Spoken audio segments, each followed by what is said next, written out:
Hello my viewers, welcome once again to my channel, Israeli Math Concept. In this tutorial, I'm going to solve this given quadratic equation using completing the square method.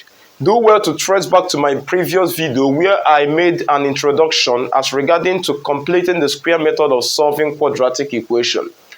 Alright, on the board I have the question x raised to the power of 2 minus 5x plus 6 equal to 0.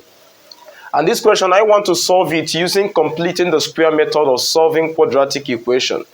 Remember that this equation is a quadratic equation because the highest degree of the unknown variable x is 2. Alright, let me begin with a solution to solving this given question.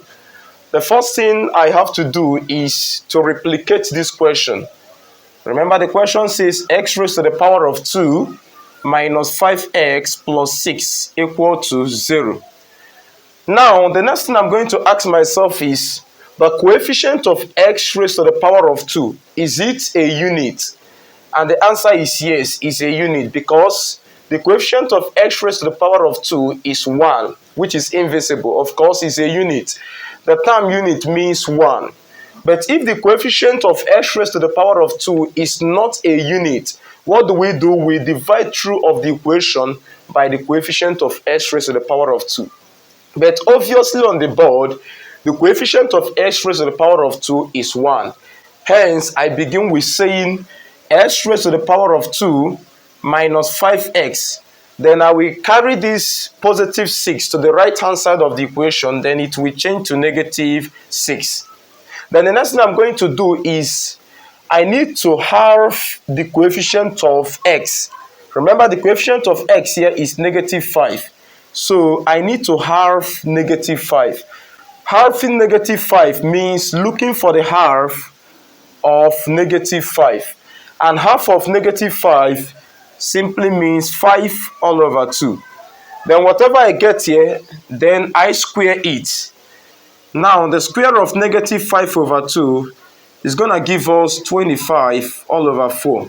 Because the square of negative 5 means negative 5 multiplied by negative 5. That is this, negative 5 multiplied by negative 5, which will give us 25. Then the square of 2 means 2 multiplied by 2, which is going to give us 4. And that is what I have here. Then I'm going to add this negative 5 all over 2 all square to both sides of the equation, both on the left hand side of the equation and on the right hand side of the equation. Hence, I have x raised to the power of 2 minus 5x, then plus, remember, this is negative 5 all over 2, then all squared. I'm adding it to this other side and on the other side. And that is equal to negative 6 plus, then I have 25 all over 4. Remember that negative 5 over 2 is the same thing as 25 over 4, because it was what we squared out to get 25 all over 4. Then the reason why I choose to put that of square here is because I already have x raised to the power of 2, such that I can combine the two values which are squared together. So I have x in brackets, then I put my negative 5 all over 2 all squared. I'm trying to combine the two terms that are squared together by including their square together, such that this is equal to negative 6 plus 25 all over 4. Remember that I don't use this negative 5x again here.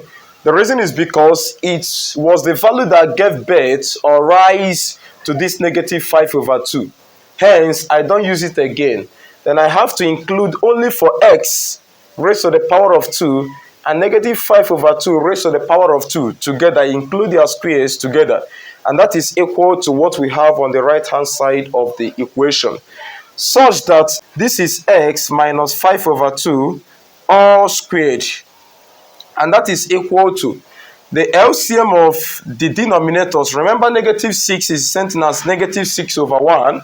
And the LCM of the denominators 1 and 4 is still 4. Such that 1 divided 4 is 4. And 4 multiplied by negative 6 is going to give us negative 24. Then plus 4 divided 4 is 1. and 1 multiply 25, we still have 25. Such that we have x minus 5 all over 2 all squared is equal to negative 24 plus 25 is going to give us 1, and that is 1 all over 4.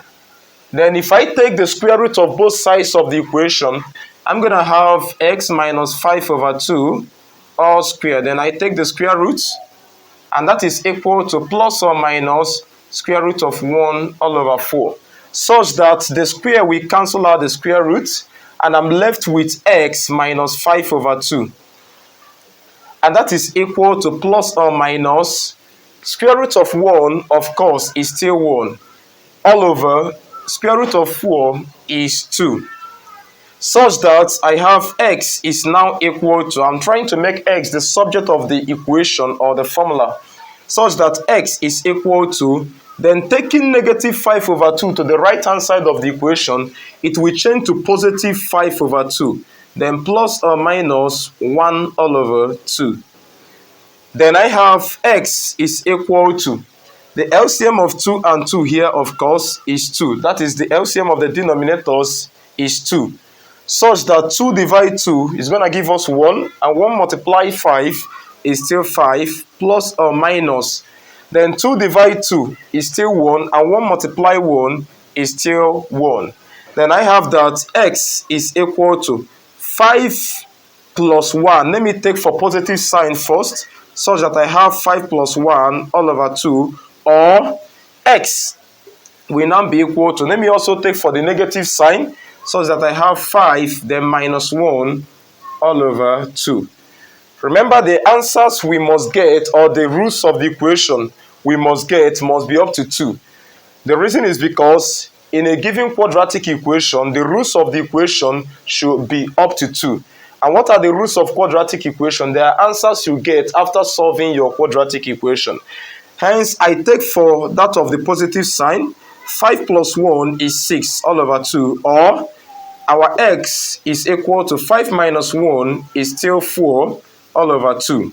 Such that our x now is equal to 6 divided by 2 is 3, or our x is equal to 4 divided by 2, of course, is 2. Hence, our x is equal to 3 or 2. These are the 2 rules of this given quadratic equation. Thank you for viewing. Thank you for watching. Remember to subscribe to my YouTube channel, Israeli Maths Concepts, so that whenever I drop a new content, you will be notified. Do well also to follow me on Facebook and on Instagram. Thank you and see you next time. Goodbye.